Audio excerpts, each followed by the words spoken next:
उत्तर प्रदेश चुनाव संबंधित खबर। आदाब, मैं हसरुद्दीन, आप देख रहे हैं जलाल न्यूज़ 901 टीवी चैनल के द्वारा साक्षात्कार कराएंगे इस खबर के साथ। तो खबर सूत्रों के हवाले से आखिरकार खबर क्या कहलाती है बताना चाहेंगे।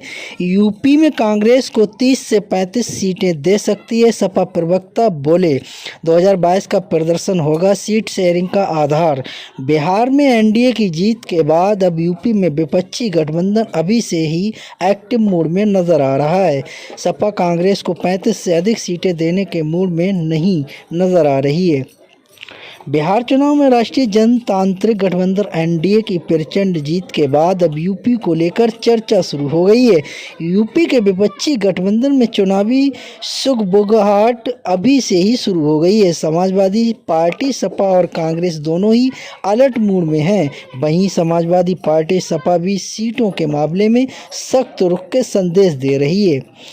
दोनों दलों के नेता सीट शेयरिंग के सवाल पर सख्त रुख के संकेत तो दे रहे हैं, लेकिन ये भी कह रहे हैं कि रास्ते को लेकर सहमति बाकी है, पर हमारे लक्ष्य एक हैं।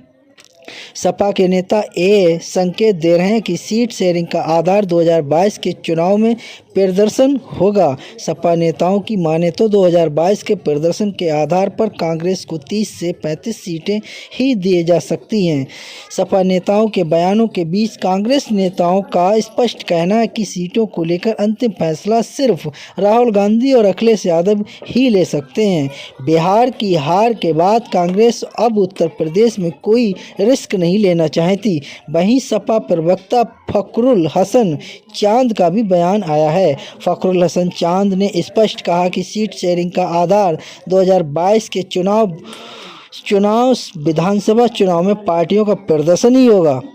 उन्होंने कहा कि कांग्रेस उम्मीदवारों की कई सीटों पर जमानत जब्त हो गई है, इसलिए यही तर्कसंगत है कि उसे 30 से 35 सीटें ही दी जाएं। सपा प्रवक्ता फखरुल हसन चांद ने कहा कि बीजेपी बड़ा दुश्मन है और उसे हराने के लिए रणनीति स्पष्ट होनी चाहिए। सपा प्रवक्ता के इस बयान पर कांग्रेस प्रवक्ता की भी प्रतिक्रिया आई।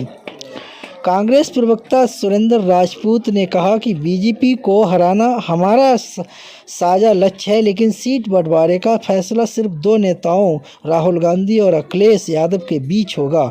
उन्होंने कहा कि सीट शेयरिंग दूसरे नेताओं के बयान से तय नहीं होगा।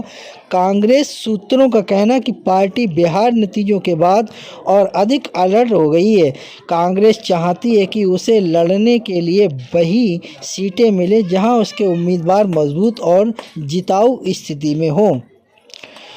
कांग्रेस नेताओं का ये भी कहना है कि सीट बंटवारा पिछले चुनाव के प्रदर्शन और इस समय संगठन की मजबूती के आधार पर ही होना चाहिए। 2027 के विधानसभा चुनाव में बीजेपी को चुनौती देने के लिए दोनों दलों की एकजुटता जरूरी है, लेकिन शुरुआती संकेत बताते हैं कि सीटों पर सहमति बनाना आसान नहीं होगा। तो जैसे कि उम्मीद करते हैं आप सभी लोग इस खबर से सहमत होंगे। खबर उपयोगी व अच्छी लगी हो तो एक आगाज़ ज़रूर कीजिएगा।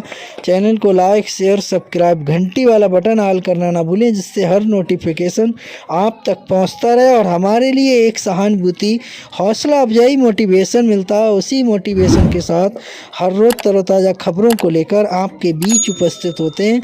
मेरा खबर दिखाने का, बताने का, समझाने का मकसद रहा लोगों के लिए जागरूक करना, ना कि किसी की भावना के लिए ठेस पहुंचाना। खबरों में हमारे साथ बने रहने के लिए हमारे चैनल जलाल न्यूज़ 901 के लिए सब्सक्राइब करें, जिससे तमाम छोटी बड़ी खबरें आसानी से मिल सकें। जय हिंद।